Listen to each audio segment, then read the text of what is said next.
Concrete's a rigid pavement.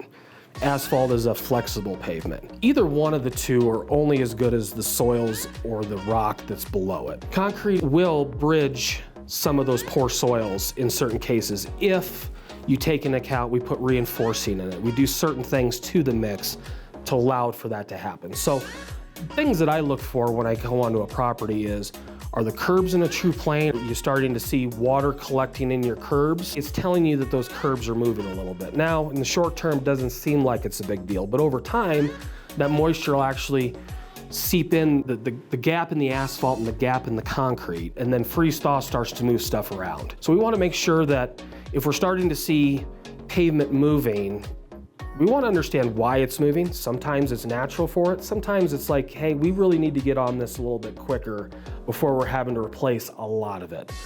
Drain pans are the same condition, right? Drain pans are what's flowing the water off of asphalt parking lot and getting into a drain for it to get off your property. So when they're not placed properly, when they're cracked and broken up, now you'll start to see soil deterioration underneath the concrete. Adding a small amount of rebar in some of those sidewalk areas will really help keep your joints tight. And when those joints are tight, you're not having to have people come out and do concrete shaving years after year after year because, hey, it's in an area where there's a tree root and this has always been a problem.